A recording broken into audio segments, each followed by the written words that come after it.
The Subcommittee on Emergency Preparedness, Response, and Recovery will come to order. The subcommittee is meeting today to receive testimony on 20 years after 9/11, examining emergency communications. Without objection, the chair is authorized to declare the subcommittee in recess at any point. Last month, our nation marked 20 years since the worst terrorist attack on U.S. soil. The Committee on Homeland Security joined many of our colleagues from New York and New Jersey to visit the National September 11th Memorial and Museum and held a roundtable with first responders. We have also conducted several hearings on the evolution of the Department of Homeland Security and heard from our intelligence community regarding the current and emerging threats to our homeland. Today, the Emergency Preparedness, Response, and Recovery Subcommittee will examine the progress made in emergency communications since September 11, 2001, and discuss the challenges that may still persist today. As you know from emergency managers and first responders who served on September 11th and the 911 Commission report, police officers, firefighters, and emergency medical services experienced significant problems communicating within their own agencies and with others who responded on that day. On the morning of September 11th, I was assigned to the Orlando International Airport as the commander of the Orlando Police Department Airport Police Division. As reports of the attack on the World Trade Center emerged and the Federal Aviation Administration ordered all aircrafts grounded, airport and law enforcement leadership had to immediately execute emergency operations to protect passengers, employees, and the public.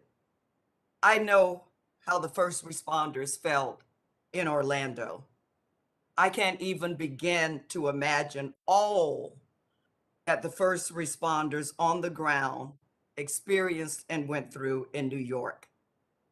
My husband served in law enforcement as well, and I have two sons who are firefighters. My heart continues to go out to the families who lost loved ones that tragic day.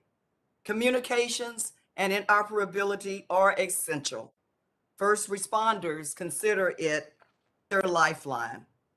Over the next months and years, incredible progress has been made to address the undescribable challenges on September 11th and improve the nation's emergency communications apparatus through programs such as First Responder Network Authority and the Integrated Public Alert and Warning System.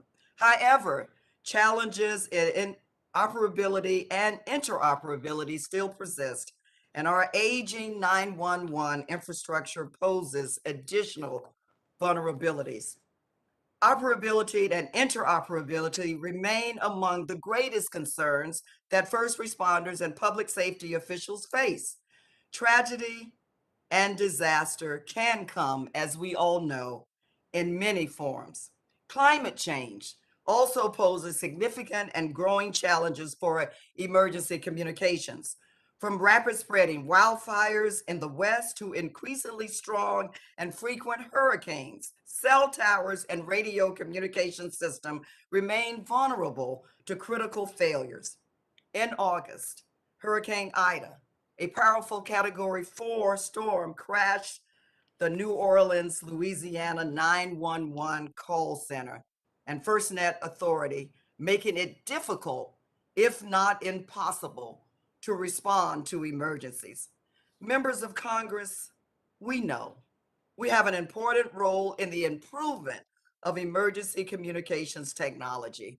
We must continue to provide funding through grants such as the State Homeland Security Program and the Urban Area Security Initiative.